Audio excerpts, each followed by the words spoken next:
Nakita kita tatay, sabi ko parang sigaw ka ng sigaw. Mga kalingap, isa pong matanda ang ating natagpuan at siya po ay sigaw na sigaw at akin po nilapitan. Nakita ko siya po ay nakakulong at nakakandado ang kanyang tinitirhan. At alamin po natin kung ano po ang dahilan kung bakit siya nakakulong. Yun mga kalingap, mapagpalang umaga po sa ating lahat. Ayan, welcome back po muli sa ating munting channel. Ayan, medyo matagal din po tayo hindi po nakapag-upload ng video. At katulad po na sabi ko na nakaraan, medyo hindi pa po rin okay talaga. Na parang nakakahilo minsan paglalabas, lalo na po sa sobrang init. Pero ngayon po mga kalingap ay nakapag-scout po tayo. At ito nga po, meron po tayong nakita, tagpuan na isang matanda po dito na nakakulong sa ito po, kung nasa likod po natin. Kung narinig po ninyo mga kalingap yung kanyang mga sigaw, alamin po natin mga kalingap kung bakit po siya nandyan at bakit po siya sigaw na sigaw. Parang naalala ko po yung vlog ni Daddy Frankie kay Oliver. Yan, parang siya po yung nakakulong dyan, parang nag-flashback sa akin. Ito po mga kalingap, siyempre bago po tayo magpatuloy, po natin kalimutan si Kuya Bal Santos Matubang, Ate Edna Vlog at si Kalingap Rob. So yan po, dadalan ko po ng biskwit, baka kako nagugutom, kaya siya sigaw ng sigaw. So tara po mga kalingap, at salamat nga po pala sa mga viewers, mga hindi po nag-skip ng ads. Thank you po sa inyo. So tara po, alamin po natin. Sana makausap po natin at sumagot po si tatay. Yan, dito po tayo mga kalingap. Tay, good morning. Tay, ba't kayo nagsisigaw? Kumusta po? Bakit po kayo nandyan, Tay? Bakit po kayo nandyan? Hindi po kayo makapagsalita? Hindi masyado, ano? Kayo po ba ay may pamilya? Wala. May anak? Meron? Ilan po anak nyo? Anim. Maayos pa po siyang kausap mga kalingap. Bakit po kayo nandyan? Kulong? Mga kalingap, ito po, nakakandado po siya. Sabi po natin, alam po na dahilan. Kaya, ilang taon na po kayo, Tay? Ilang taon na po kayo? 7? May dala ako dito, Tay. Nagugutom po ba kayo? Ba't po kayo sumisigaw? Nagugutom? Tay, bibigyan kita ng nakain kang biskwit? Kasya ba ito? Saan dito pwedeng dumaan dyan? O isa, papasok natin para magkasya, O tayo, juice. Nagugutom na po kayo? O biskwit?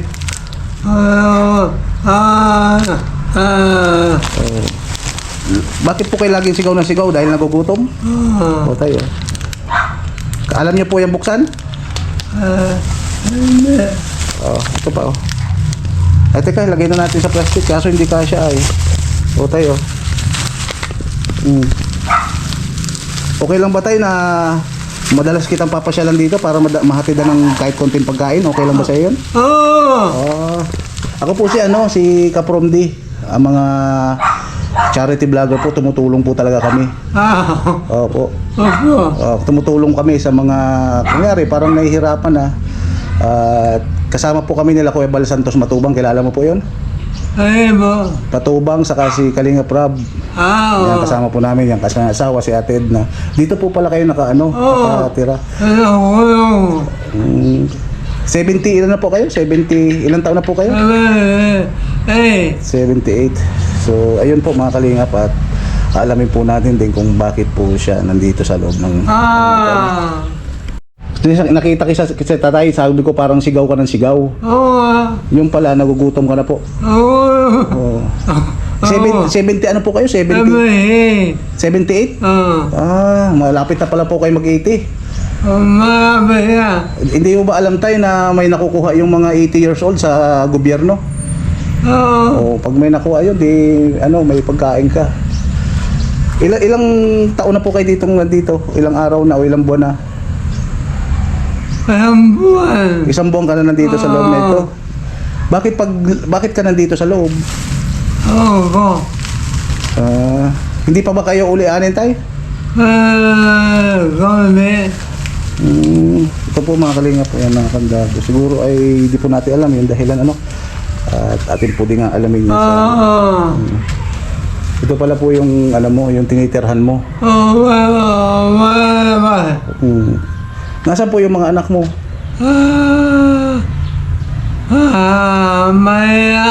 Manila. Malinaw pa yung isip mo tatay ano? May asawa pa po ba kayo? Meron ka pa pong asawa? Patay na. Patay na. Ilang taon na pong patay?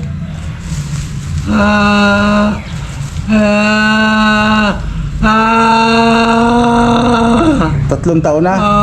Opo. Anong kinamatay niya? Sakit. Buti kayo tay, malakas pa ang katawan mo. At tay, subukan mo yung kumain. At nagugutom ba kayo, sabi mo? Kain ka po ng biskwit. Buksan nyo tay, buksan nyo. Alam nyo po ba yung buksan? Buksan nyo po. Para makakain kayo. Yan, may biskwit yan, may juice dyan. Yung biskwit muna po tayo, yung biskwit. Para may ano kayo, may laman yung tiyan mo. Yan, yung biskwit yan, diyan yan sa juice. Yan, yung biskwit. Yan, buksan nyo po tayo, buksan nyo. Alam nyo yung buksan? Sige daw po. Sobrang nakakahabag po yung mga ganito ano, na mag-edad po ng mga 78. Yun, nabuksan na. Sige daw po, kain daw po kayo.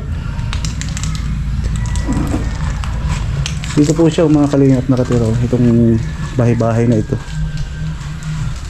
Itong bahay-bahay na ito, dito po siya. Hindi ba dyan malamok tayo? Malamok pero may katol man kayo? Wala. Walang katol. Bakit kayo sigaw ng sigaw tayo? At least meron na po ano. Kaya ito sabi ko kanina tayo, okay lang sa inyo, napapasyalan ko kayo madalas.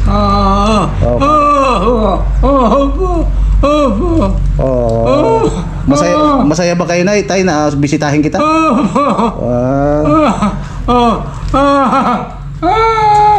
Sige tayo, kain na po kayo, kain po kayo.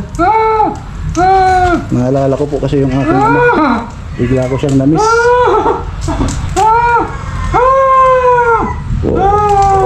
Bakit kayo tayo? Bakit po? Bakit? O sige, kain ka na po, kain ka na. Ako si ano ha, si Kaprom D. Pag nakita mo na ako, kilala mo na ako. Sige po. Tay, kumakain ka ba ng Jollibee? Jollibee, yung may chicken. Minsan dadalahan kita na ano, papasyalan kita dito.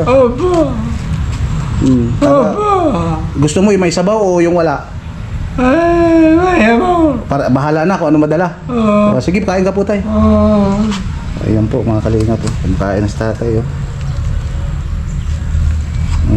Mabuti po at nakakasagot pa po siya ng ano, pero kahit hindi na po masyadong intindido yung kanyang pananalita, parang naintindihan na rin dahil po sa buka ng kanyang ano, ng kanyang bibig. Tayo, pag ano, para hindi ka na sigaw ng sigaw, pag nagugutom ka, kain ka lang po dyan, ano? Kukuha ka lang po, ano? Pero buti may tubig ka po dyan, ano? Yan po yung kanyang higaan, ano, mga kalingap. Yung kutso na yan. Basta pag nagutom ka tayo, kain ka lang, ano po? Baka bukas, babalik ulit ako dito. Opo. Para dadalang kita ng ano, ng kanin. Gusto mo kanin? Yung may kanin? Opo. Kanin. Sige po tayo, dalang kita. Ano na nga po ulit pangalan niyo tayo? Ano? Romero. Romeo. Si Tatay Romeo pala ito.